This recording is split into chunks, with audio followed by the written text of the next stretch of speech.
later in the phases. So yeah, so those are quite important. Yeah, yeah, interesting.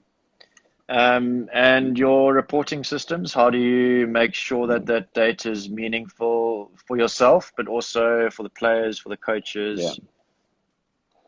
yeah. Yeah, so my basic philosophy is collect broad, report narrow. So I collect a lot of data, like you'll know, you do the same. You collect a lot of data, but report very narrow. Because let's be honest, coaches and athletes don't care about all the jargon. All they want to see is, are they improving and does it look pretty? So I think it's important that you make your reports look fairly good and make it very simple to interpret. So simple things like Z scores where they can see, okay, cool, am I above or below the group average? Very simple. You Yeah, got a graphical report of 4 or 5 different tests. They show, are they above or below for each test, and then they realize, okay, I need to work on this or I need to work on that, and how far they're away from that group average. Making your data meaningful and relevant. So taking big data and making it relatable to your athletes and staff is crucial. yeah, yeah, for sure. I just want to go through a few questions here. This Michael 92, he's asked, how do you know if an athlete is fit to play a 60-minute intense dynamic hockey match? Yeah, it's a good question. If you got the answer for that, then you've done well. No, look, I think the most important thing is we have to understand that hockey is a rolling substitution game. So we want to be able to maintain a high intensity for as long as possible. So gone are the days where someone plays 60 minutes, generally. Maybe you get some defenders that might stay on the pitch for a long period of time, but generally your defenders are not doing as much high intensity work. I think, again, so we go back to starting with the end in mind, we want a big base. If you've got a big aerobic base, then your athlete will be in a better place to perform for longer periods of time. Because as we know, the bigger the aerobic base, the better recovery system is. So we want to be able to recover from those high intensity bouts. Without a big aerobic base, it's going to be really difficult. So get that aerobic base Yeah, as big as possible. And then once you go into the more anaerobic system development work, you'll probably be fine. yeah. And what are your go-tos in terms of that aerobic-based training? Yeah, so it depends on, again, the time of the season. I think for I've moved away a lot from the long, slow distance stuff. I think there is a time and place for it, but depending on how much time you got, I prefer working on rest to work ratios on high intensity type intervals. So for aerobic stuff, it's slightly longer intervals, so we can go 60 on, 60 off type work, or we can go 30 on, 30 off type work, or you can even make it shorter, even higher intensity. But the most important thing is keeping those rest ratios at about 1:1. So it'll vary from season to Yeah, season, but or the time of the season that we are in. But generally, more interval work with manipulating rest periods. yeah. Just one last question from Sumit Sharma. He's asking regarding plyometrics Mm, for kids, good or bad? mm.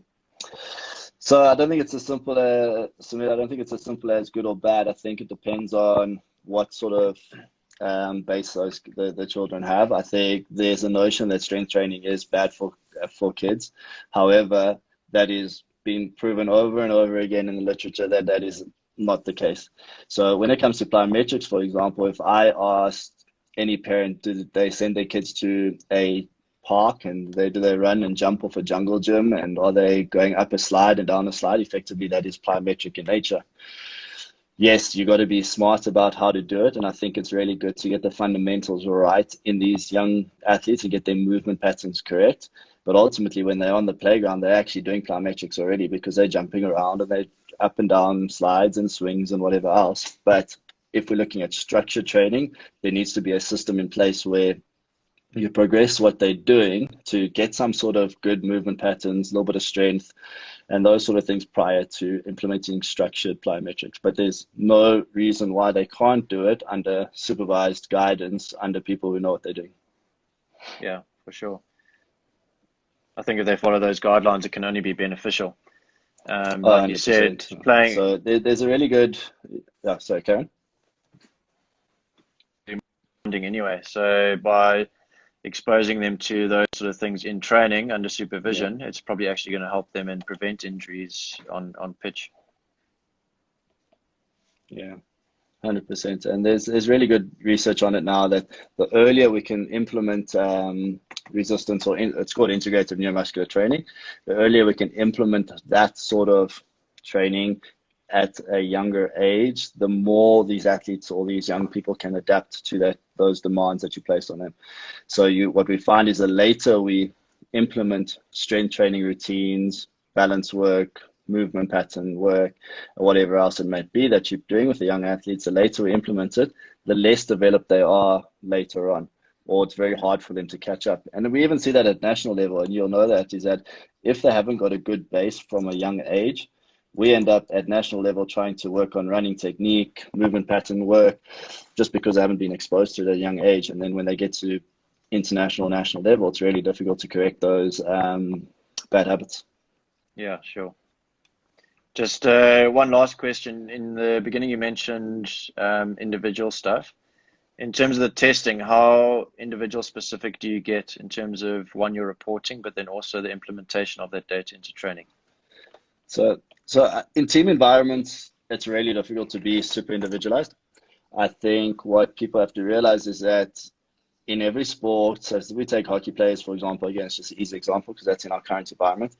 Everyone needs to be fast, everyone needs to be strong, everyone needs to be able to be agile, everyone needs to be able to react to certain stimuli, and everyone needs a really good aerobic base. So the general principles will stay the same for the team. However, there might be aspects that I manipulate or we manipulate for certain individuals because we know that individual doesn't really respond to X, so we rather implement Y with that individual. But the general principles stay the same with the whole team. So if you take goalies, for example, we know they need to be strong and powerful. They need to be able to react really fast. They need a really good neuromuscular base. So we might manipulate their training a little bit to be more so-called specific to their demands they face in a match. However, the general base that they need to get, I always say we got to err on the side of athlete first, sport second. So I want really good athletes in my team. So let's build a really good base. Let's build an athletic base for these guys and girls. And then we can worry about the sport. The sport will take care of themselves with their athletes. Yeah, sure. Last question before we end it. Any resources that you've come across over the last sort of 2 to 3 weeks that you'd recommend? Yeah, I think there's so many. One that I would really recommend that's not really about sports performance necessarily, but more mindset is The Champion's Mind. I think that's a really good book for anyone involved in sports. It's not going to teach you about physiology and that sort of thing, but it's really going to teach you about how to guide the mind in performance-based stuff. And I can't remember the author's name, but he's also got a really good Twitter handle. It's a really good guy to follow. But Afremow, something like that. Yeah. So I highly recommend that. The Champion's Mind's really good, and I think he's got a sequel to it called The Champion's Comeback. I haven't read that one, but it also looks pretty good. But if we have to look at a sports performance book, I think last time I said Super Training and that, but another good one is the Training for High Performance Sports is good. And then if you're involved in female training, there's strength and conditioning for female athletes. That's a really good option if you're involved in female athlete development. Yeah, sure. One last question here. I see is there